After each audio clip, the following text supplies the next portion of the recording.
Hello, this is BSJ, and this video is going to be a brief guide on how to properly teamfight with Juggernaut. Juggernaut's a very hard hero to quantify exactly what he does in teamfights. He's a hero that has a lot of solo kill potential, and he has a lot of isolation potential, so one of the biggest things he can offer amongst other heroes is the immediate ability to remove somebody from the fight. You initiate on their core, you initiate on the support in the back, utilizing your ultimate, simply blow somebody up. If that's ever an opportunity, that's one of the most important things you can do on the hero, so that's something you always want to look out for. If there's a hero that's isolated, something that if you can get the kill before the fight even starts, starting at 5v4, he still offers a lot if the fight's already in your favor, even without his ultimate. But at the same time, it's really important that you don't utilize your ultimate too early against heroes that can defend themselves. So if they do have those counter-picking heroes that allow them to defend against your ultimate, it's really important to try to hold on to it till either someone's stunned, someone's truly isolated, or until the fight's more broken out such that it's a little more chaotic and harder for them to protect their heroes. But the main focus of Juggernaut in team fights is the fact that he offers a lot of damage through spin while auto-attacking and with his ultimate. So he has a lot of different ways to do damage, and it's important that you simply don't get blown up at the start because of the fact that you can spin and utilize that as survivability. And it's something where he most of the time team fights with Juggernaut, if you're not initiating with your ultimate, get a little sketchy. It's not exactly sure where you should be going, whether or not you should spin defensively, because if you get stunned and you haven't spun already, then you can get bursted down. But if you choose to use your spin too early, then you may find yourself in a situation without it when you do need it. So when approaching team fights, it's really important to try to analyze what heroes threaten you from being able to spin before they stun you. So if they have like really long range stuns, then it's something where if you walk at a target, it's really important that you spin right off the bat to protect yourself from getting bursted. It is a relatively low cooldown at max level, so once you get to that point, you really just have to kind of treat it like a Slark Dark Pact in terms of when it's off cooldown, you can play much more aggressively to defend yourself with it, and when it's on cooldown, you have to just play a little more tentatively so that you don't try to go on heroes that can just stun you, like Lion or Earthshaker, or even something like just like a Vengeful Spear with the simple stuns, Wind Ranger Shackle. Heroes like that can lock you down if your spin is off cooldown.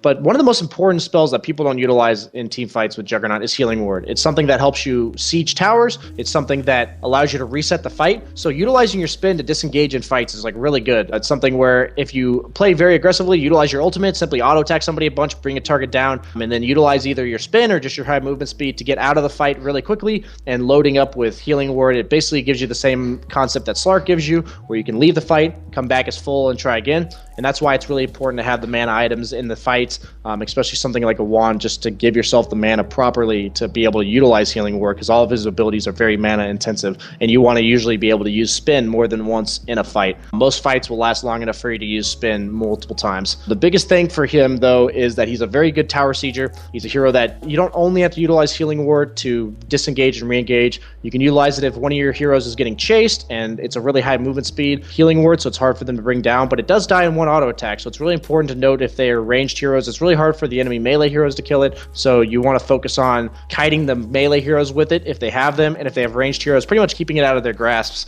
Also, what you can do with it is if you're sieging a tower, it's very nice to be able to tank the tower with your hero while having the Healing Ward behind you such that you do not take damage. A lot of fights with Juggernaut, I've noticed, will happen around towers because you're sieging, and he's a hero that does it really well. It's something that helps you push the high ground very effectively because of the fact that you can just out-sustain whatever nukes they're using on you as well as your team. He's the only hero in the game that offers that much healing to his entire team consistently. I mean, it's one of the biggest strengths for him in team fights, in team sieges, and it's something where it is one of the most underutilized abilities, and it's something where if you can really master a little bit of micro with it, as well as when to effectively use it,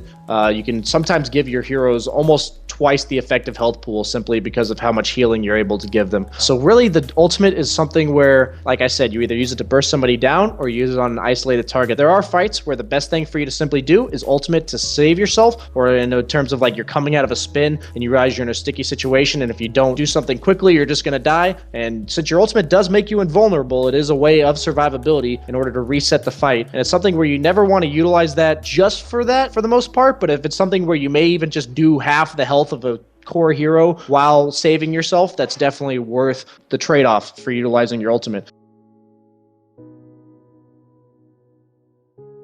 So he's mainly a hero that you want to focus on drawing attention to yourself, trying to disjoint stuns, meaning like if they have projectile stuns, Vengeful Spirit, Wind Ranger Shackle, stuff like that, you can easily spin before the stun hits you, stuff like Wraith King as well. It's something where you want them to blow abilities on you, if possible, before you spin, but at the same time, if they have like instant stuns, you have to be much more cautious with your positioning, such that if you get initiated on by those instantaneous stuns, obviously you're putting yourself in a situation to get threatened to go from full to zero. So the main thing for him is that he offers a lot to his team, but he also serves as a frontline tank because of the fact that he has spin as such a survivable mechanic. But it's also really important to note that even though he is a frontline tank, that if you do get caught out of position briefly, can be bursted very quickly because part of his survivability is his ability to make himself magic immune.